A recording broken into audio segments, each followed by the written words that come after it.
आप देख रहे हैं सलाम दक्कन। तेलंगाना में ज़ाब्ता अखलाक नाफिज होते ही सियासी सरगर्मियां तेज हैं। एक तरफ जहां कल पहले दिन जहां 43 उम्मीदवारों ने पर्चा नामजदगी दाखिल किया था, वहीं देर रात कांग्रेस ने अपने 65 उम्मीदवारों की पहली फहरिस्त भी जारी कर दी है।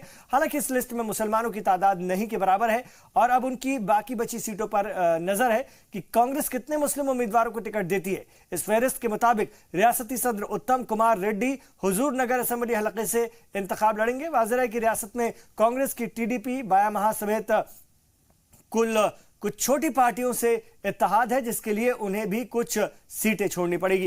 लेकिन अभी तकरीबन 25 से 30 सीटें उसके खाते में आ सकती हैं।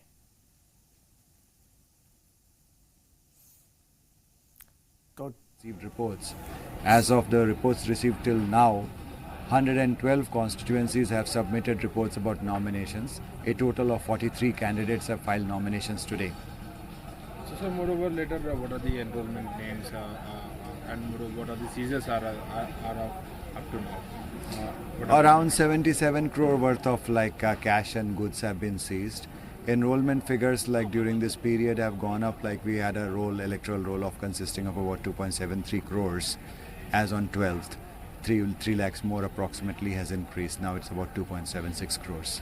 Sir, together, male, female and the third gender or else? No, all together, obviously. So, sir, moreover, what about the other seizures like liquor seizure? That's within the figure of 77 crores, but in particular, the seizure of liquor has been very heartening. We have nearly seized liquor worth 6 crores. So that's a phenomenal achievement, I would say, and this needs to be continued right up to the elections, because as you know, Telangana and South in general is more prone to inducement through distribution of liquor. So a stringent view is required over there. तो तेलंगाना में पर्चा नामजदगी का सिलसिला जारी। 43 उम्मीदवारों ने पर्चा दाखिल किया है। वहीं 65 उम्मीदवारों की पहली लिस्ट कांग्रेस ने जारी की है। दिल्ली से इस वक्त हमारे रिपोर्टर आसिफ इकबाल हमारे साथ जुड़ गए हैं। आइए उनसे बात करेंगे। आसिफ, कांग्रेस ने तेलंगाना में पहली लिस्ट जारी कर दी है। मुसलमानों का नाम न के बराबर है। कांग्रेस जो कि मुसलमानों की खैरख्वाह होने का दावा करती है और यहां पर खास तौर से मुसलमानों को अपनी तरफ राग़िब करने की पूरी कोशिश करी, लेकिन पहली लिस्ट में ऐसा कोई बहुत कमाल नहीं दिखता मुसलमानों के हवाले से उम्मीदवारों के मामले में। इसमें कहीं बेशक आप जो कह रहे हैं इमरान, वो बिल्कुल बेशक सही बात कह रहे हैं, क्योंकि देखिए जिस तरीके से कांग्रेस से उम्मीदें हैं और कांग्रेस को बार बार इस बात की हिमायत करती है कि वो मुसलमानों की खैरख्वाह है और वो मुसलमानों के हितों के लिए बात करती है, उनके फिक्र गरज के लिए बात करती है। लेकिन जो लिस्ट पहली आई है उसमें मात्र आप देखिए तो कामरेड्डी से साबिर अली को टिकट दिया है इन्होंने, और उसके अलावे नामपाली से मोहम्मद फिरोज खान को दिया है। ये 2 नाम बड़े नजर आते हैं। उसके अलावे और नाम ढूंढने से भर इसमें नहीं मिल रहे हैं, क्योंकि साफ तौर पर आप समझिए कि जिस तरीके से उम्मीदें हैं वो इस बार कांग्रेस वहां पे अलायंस के तरीके से चुनाव लड़ रही है, क्योंकि वहां चंद्रबाबू नायडू जो आंध्र के सीएम है उनकी पार्टी से इन्होंने अलायंस किया है और सीपीएम से अलायंस किया है। लेकिन जहां तक बात अलायंस की है और जहां तक सीटों में मुसलमान को अहमियत देने की बात है, वो साफ तौर पे यहाँ कहीं ना कहीं से इसकी कमियां नजर आ रही हैं और ये सवाल खड़े हो रहे हैं। ये बहुत बड़ी बात है, क्योंकि देखिए कांग्रेस से ये उम्मीद नहीं थी। कांग्रेस जब भी ये बात करती है और खासतौर पर अगर तेलंगाना की पॉलिटिक्स की बात करें, तेलंगाना में भी वो बार बार कई सारे मसलों को लेकर खड़ा करती है कि केसीआर जो इस वक्त वहाँ के वजीर आजम है, वो माफ कीजिएगा वजीर आला जो है वो उसकी फिक्र नहीं करते हैं। इसलिए कांग्रेस पार्टी ही एक विकल्प है और बेहतर विकल्प है और वही देखेगी। लेकिन ऐसा होता नजर नहीं आ रहा है पहली लिस्ट के बाद, तो इसलिए अब ये सवाल खड़े होना बहुत लाजमी है। बिल्कुल, लेकिन एक तरफ जहां पर तेलंगाना में चंद्रशेखर राव की पार्टी और असदुद्दीन ओवैसी की पार्टी करीब करीब साथ हैं और लगातार ओवैसी के चंद्रशेखर राव के लिए कैंपेन कर रहे हैं, ऐसे में मुसलमानों को अपनी तरफ राग़िब करने की कोशिश कांग्रेस को ज्यादा से ज्यादा करनी चाहिए थी, या फिर दूसरी सियासत करने की कोशिश करी? जितनी दूरी बनाकर रखी जाए उतना फायदा दिख रहा है कांग्रेस को। देखिए बिल्कुल साफ बात है, आपने जो कहा खुद ही आपने बहुत बेहतर बात कही। और ये देखिए कांग्रेस उसी स्ट्रेटजी पे काम कर रही है, क्योंकि अभी तक अगर आप कांग्रेस की स्ट्रेटजी को देखें, खासतौर पे अगर गुजरात की बात कर ले, आप कर्नाटक की बात कर ले, तो कहीं भी कांग्रेस इस तरीके से इन चीजों को हाथ नहीं लगा रही है जो इश्यूज बीजेपी या दीगर पार्टियां, जो अपोजिशन दीगर पार्टियां हैं, वो उसको इशू बना सके। इसलिए कभी भी उन तरह के मसलों को इशू नहीं बनाने देना चाहती है, और इसीलिए ये तमाम कोशिशें हैं जारी हैं।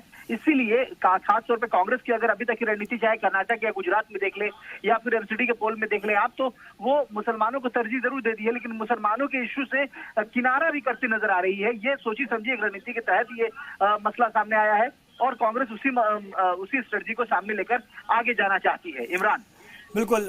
तो कांग्रेस की पहली लिस्ट जारी हुई है जिसमें कि बहुत कम मुस्लिम उम्मीदवारों के नाम है, जैसा कि उम्मीद थी। अगर हैदराबाद की बात करें तो ये क्या पहली लिस्ट में हैदराबाद का जो इलाका है वहां के उम्मीदवारों के नाम हैं या फिर अगली लिस्ट में आने वाले हैं? देखिए साफ तौर पे जो उम्मीदवारों के नाम, अभी अगली लिस्ट भी बाकी है कांग्रेस के अभी जो वहाँ के प्रभारी हैं उनसे बात की हमने, उन्होंने कहा कि देखिए अभी घबराइए मत, अभी भी लिस्ट बाकी है, बहुत सारे अभी उम्मीदवारों के नाम बाकी है अभी तय करना, तो उसमें आप देखिएगा कि उसमें जो भी इसमें कमियां रह गई हैं उसमें हम दुरुस्त कर लेंगे। लेकिन साफ तौर पर देखिए सवाल इसलिए खड़े हो रहे हैं क्योंकि कांग्रेस, और अगर आप सोचिए कि यही हालत अगर एमआईएम करे अपने लिस्ट में, वो जो कि मुसलमानों की पॉलिटिक्स करती है, और उसके लिस्ट में मुसलमानों का नाम ना हो, तो ये सवाल खड़े हो जाते हैं। ये सवाल बीजेपी से नहीं खड़ी है। जहां बीजेपी उत्तर प्रदेश, आप राजस्थान की बात कर ले, मध्य प्रदेश की बात कर ले, उसने साफ तौर पे एक भी मुसलमान को टिकट नहीं दिया है।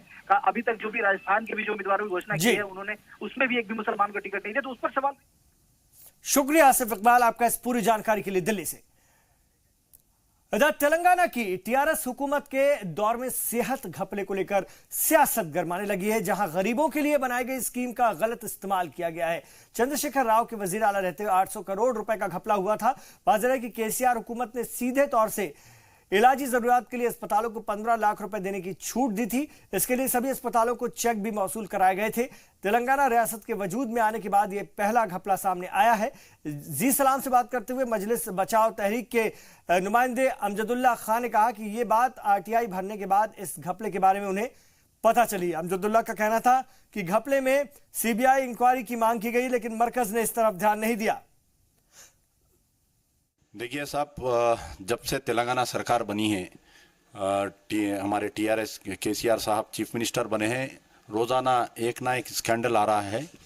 लेकिन कुछ दिन पहले एक आरटीआई एक्टिविस्ट ने जो सीएम रिलीफ फंड के जो पैसे दिए जाते हैं, यानी जो बीमारी के इलाज के लिए जो पैसे दिए जाते हैं, उसका एक बहुत बड़ा स्कैंडल हुआ।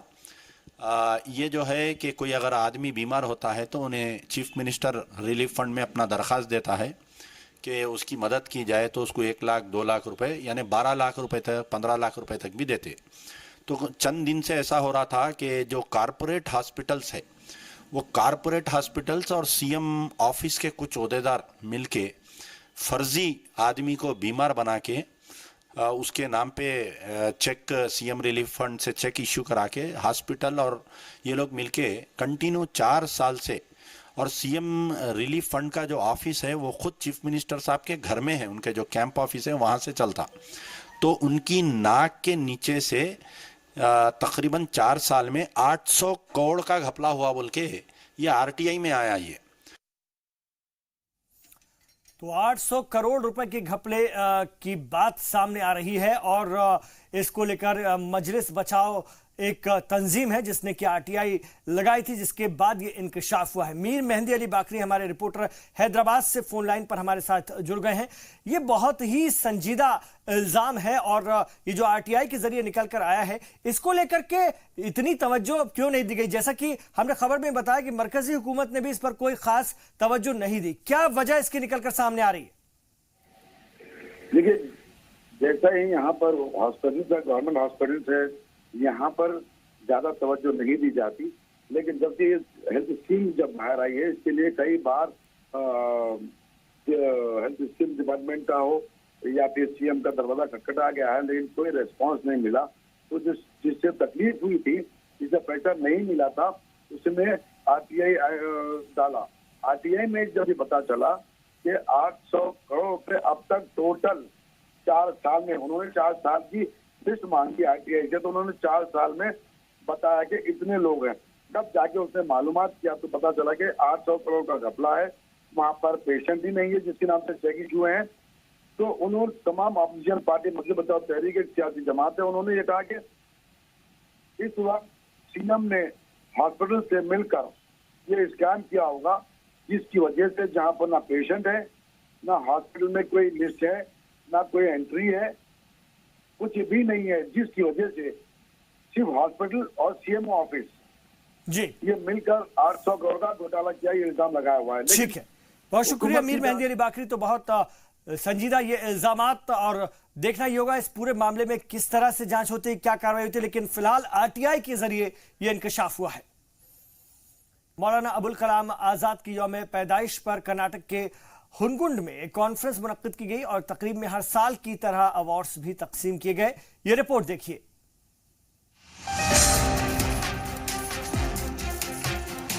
बागलकोट जिले के हुनगुंड कस्बे में हर साल मौलाना अबुल कलाम आज़ाद के यौम पैदाइश के मौके पर यौम तालीम मनाया जाता है। आज़ाद एसोसिएशन की जानिब से मनाई जाने वाली इस तकरीब में हर साल 2 अहम शख्सियात को अवार्ड भी दिया जाता है। इस मरतबा ये एजाज़ SR नौली हीरामठ और कर्नाटक के स्पेशल रिप्रेजेंटेटिव सैयद मुहीद अल्ताफ को दिया गया है।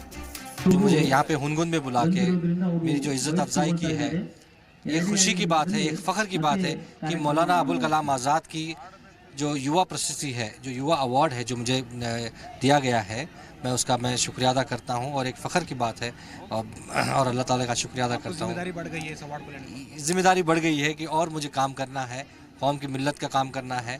एक यूथ होने के नाते, एक नौजवान होने के नाते कौम मिल्लत के लिए काम करने का मुझे एक अहसास मिला है, और मुझे एक जो जज्बा मिला है मुझे काम करने के लिए। Sir, really I am very proud today. Why? Because I got the prize Abdul Kalam Azad. Really I am very proud of today only. मौलाना आज़ाद की याद में मनाई जाने वाली इस तकरीब में पूरे ज़िले से लोग हिस्सा लेते हैं। इस प्रोग्राम की ख़ास बात यह भी है कि हिंदू मुस्लिम मिलकर इसे मुनक्किद करते हैं, जिसकी शुरुआत 1990 से हुई थी। आज़ाद जो ऐसी शख्सियत है, हमारे भारत देश के पहले एजुकेशन मिनिस्टर रह चुके हैं, जो उनको भारत रत्न भी दिया गया है। हम उनके नाम पर 1990 से ये जो जलसा मनाया जाता है, तो हर साल इस जलसे में 2 अवार्ड हम दे रहे हैं, और इस साल उस अवार्ड के जो हकदार बने हैं हमारे यहाँ के SR नवली हीरामठ, और जो दूसरा अवार्ड दिया गया है वो राष्ट्रीय युवा अवार्ड है, जिसका नाम है, वो अवार्ड बेंगलुरु के एडवोकेट मिस्टर सैयद मुहीद अल्ताफ को दिया गया है। ये दोनों हजरात वैसे मुस्तहक हैं। इन हजरात को जो अवार्ड्स दिए गए हैं इनकी अपनी खिदमात हैं। बिलखुसूस सैयद मुहीद अल्ताफ एक नौजवान कायद हैं और एक नौजवान लीडर हैं, और बड़ी ज़िम्मेदारी के साथ कौम और मिल्लत की खिदमत में लगे हुए हैं। यकीनन ये हकदार हैं और इनकी हिम्मत अफजाई और हौसला अफजाई के लिए ये अवार्ड्स दिए गए हैं। इनसे उम्मीद है कि आने वाले दिनों में ये हमारे सूबा कर्नाटक के लिए अपनी बड़ी खिदमत अंजाम देंगे। इस तकरीब में मौलाना आज़ाद की कुर्बानी और उनके कारनामों की तफसीलात पेश की गई। इसके अलावा कन्नड़ ज़बान में मकाले भी पढ़े गए। जी सलाम के लिए हुनगुन से शाहिद काजी की रिपोर्ट। इधर हुबली के धारवाड़ म्युनिसिपल कॉर्पोरेशन में हुबली के मारूफ डॉक्टर अशफाक बीजापुर को कन्नड़ राज्य उत्सव अवार्ड से नवाजा गया। डॉक्टर अशफाक को समाजी खिदमत के लिए यह अवार्ड दिया गया। डॉक्टर साहब बीजापुर के हुबली से ताल्लुक रखते हैं और माशरे की खिदमत कर रहे हैं।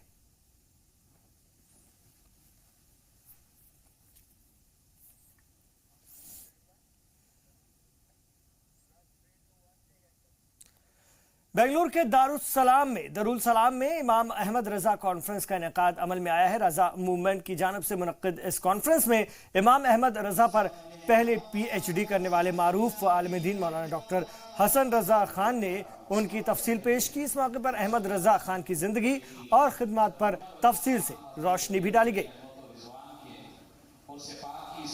इमाम अहमद रजा की शख्सियत ऐसी है कि बड़े सगीर में उनके ज़माने में नहीं बल्कि कई सौ साल तक उनका कोई जवाब नहीं था। वो इतने बड़े स्कॉलर थे कि 105 फ़नून पर उन्होंने किताबें लिखी और उस ज़माने में कोई दूसरा आदमी नज़र नहीं आ रहा है कई सौ साल तक जो 105 सब्जेक्ट पे किताबें लिखने की सलाहियत रखता हो।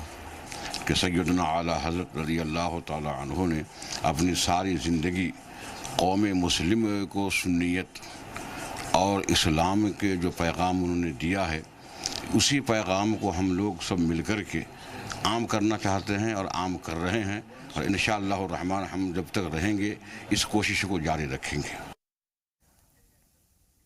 मारूफ फिल्म अदाकार रजनीकांत ने एक बार फिर बीजेपी की बेचैनी बढ़ा दी है। नोटबंदी पर किए गए एक सवाल पर उन्होंने कहा कि बिना तैयारी के इसे नाफिज करना गलत था, जिस पर मजीद चर्चा होनी चाहिए। हालांकि 2019 में अजीम इत्तेहाद को लेकर फिर रजनीकांत ने अपने पत्ते नहीं खोले हैं।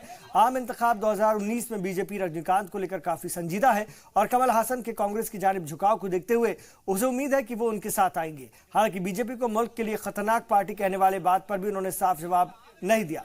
रजनीकांत ने कहा कि अगर अपोजिशन जमातों को ऐसा लग रहा है कि तो उनके लिए ऐसा होगा। मरकजी वजीर और बीजेपी लीडर अनंत कुमार का आज सरकारी एजाज के साथ उनकी आखिरी रस्म अदा कर दी गई। इस मौके पर बीजेपी सदर अमित शाह, मरकजी वजीर दाखिला राजनाथ सिंह समेत कई वुज़रा और लीडरान शामिल हुए। वाज़ेह है कि 69 साल कुमार कुछ महीनों से कैंसर से मुतासिर थे और अमेरिका से इलाज कराकर लौटे। जब उनकी तबीयत दोबारा ख़राब हुई तो उन्हें मकामी अस्पताल में दाखिल कराया गया, जहां पर गुज़िश्ता रात उनका इंतकाल हो गया था। और उसके बाद वज़ीर आज़म नरेंद्र मोदी ने उन्हें खराज अक़ीदत पेश की थी। रामनाथ कोविंद सदर जमहूरिया भी उन्हें खराज अक़ीदत उन्होंने पेश की और तमाम अहम लीडरान ने अफसोस का इजहार किया था।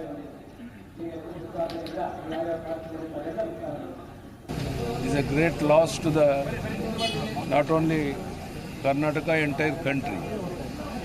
He worked very hard. If at all the party has come to this level because of Anant Kumar ji. When he was the central minister, he helped a lot to the Karnataka.